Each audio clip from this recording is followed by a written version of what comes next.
Hello, my name's Kathy Bissell. I'm from the Golf Show 2.0, and today we have a quick word with Kyle Berkshire, one of the past champions of the long drive.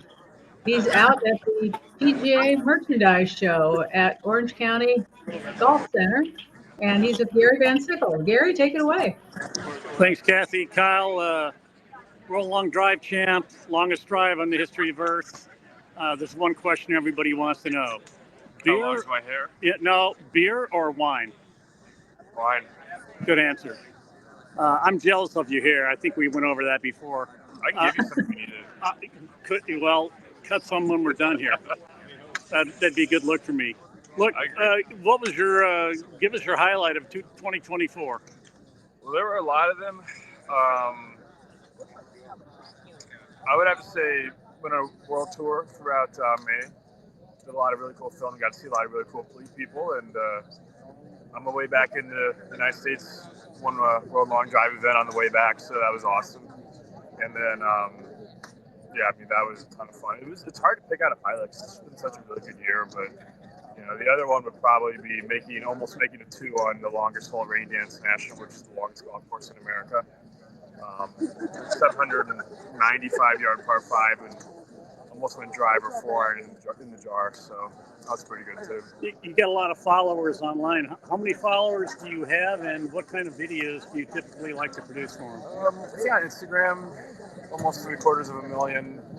TikTok's like 500,000. YouTube's 250,000, something like that. I just try to make stuff people want to watch. Golf vlogs. I'm getting more into kind of lifestyle vlogs too. I have a new crew, so they've been awesome. And we're filming this stuff right here, so just trying to show people more of my everyday life and kind of my transition, not away from long drive, but kind of adding in golf more in my repertoire. And see what that looks like.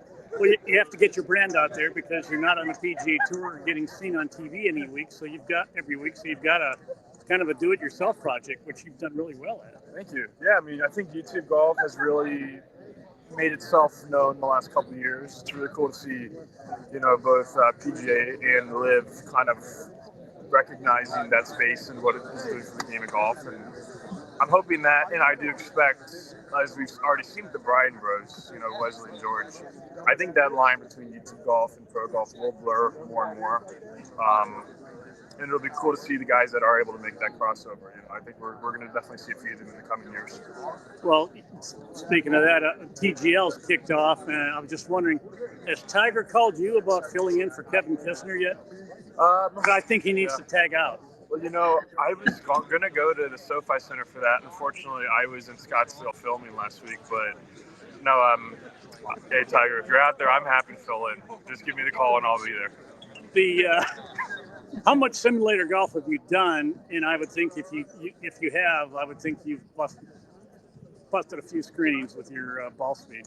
So I'll play golf, simulator golf from time to time. I've obviously hit way more drives in the simulators than I have actually played golf courses. But, when I was in Maryland a couple days ago, I probably hit 200-300 balls in a simulator. And they're really great for, getting numbers and diagnosing things. And then obviously it's a ton of fun to play with your friends on, a simulator golf course. And it looks really fun. It's something I want to get into more. So if we keep having weather days like this, I'm definitely going to end up in more simulators in the future. I've seen some guys just drive it right through the screen. You haven't had that happen to you? I've had it happen a few times, but most of the time I'll be hitting into some Kevlar screens. But when I did a speed session a couple years ago and busted through the screen, so I had to pay for a replacement, and that was not cheap. Maybe I need to back off that. Yeah, maybe you should. What I learned is if you adjust the screen's position, you move away from its weak point, so you can get a lot of extra hits into the screen before it breaks. You went out and set the world record in halfway up a mountain in Wyoming. Have you got any plans to go chase that and try to expand your record? Yeah, in fact. And do you still own the record, right? Yeah, no one's come close. I think I haven't heard of anything much over 480, 490 in the last year or two, but yeah, I've geared back, so I haven't. I appreciate you letting me have my moment. I know. But I actually met with the people of our Shell Ranch this past year. We weren't able to get out there this year, but we have plans June or early July, and we should have 600 in the tank easy. Because with the weather being warm, with the wind being ideal, which they were not when we went 579, we have a lot more to take, probably 50 or 60 more yards. What's your schedule like? Have you got a lot of long drive competitions? Have you got some other things going on in 2025? Yeah, so I have a lot of collabs with other YouTube creators. Definitely some long drive tournaments for sure. To be clear, I am not leaving long drive, but I do have a significant amount of professional events scheduled as well. At the end of the day, you got to get your reps in, and you got to learn the game at a competitive level. That's the hardest part. So, looking forward to getting those reps in and seeing how I can play. Not too long after you set the World Long Drive mark, some guys who started a tournament called the World Long Putting Championship got that thing going, and they spent a day and a half, and finally on the last putt, the guy made a world long record putt of, I think it was 403 feet. Yeah. I'm thinking you ought to get into that, because how amazing would it be to have the world longest drive and the world longest putt? Have you thought about that?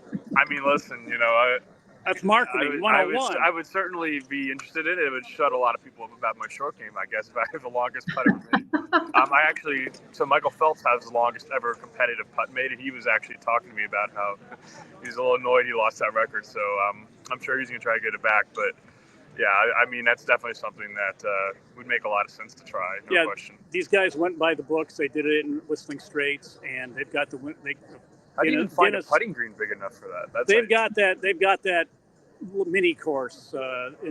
It's really short fairway, but it's a long. Yeah, you have to get some special putters to putt at 135 yards. I don't know too many greens that are 135 yards. No, long. they aren't, but it's close enough. So you should check into that. I'm pretty sure I can get you an exemption into the final if you want to. Hey, I'll never turn down competition. What are you doing next?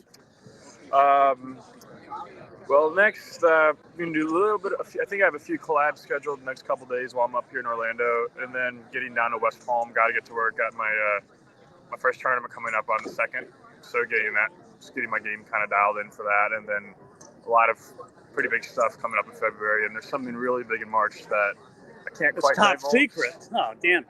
I can't quite divulge, but it'll be announced in the next couple of weeks. I'm pretty excited about it. I think what you should do next is lunch. Lunch? Yeah, let's go do it. Yeah, let's do it. I'd like to thank Kyle Berkshire once again for being on the Golf Show 2.0. He's going to try to expand his record of 579 yards, I believe, from last year in Wyoming. And I'd like to be out there next time he tries to do it, although I'm going to need binoculars because I don't have Superman's X-ray vision. So thanks to Kyle. Nobody gets it like him. Glad he was on. Thanks, Gary. Thanks, Kathy.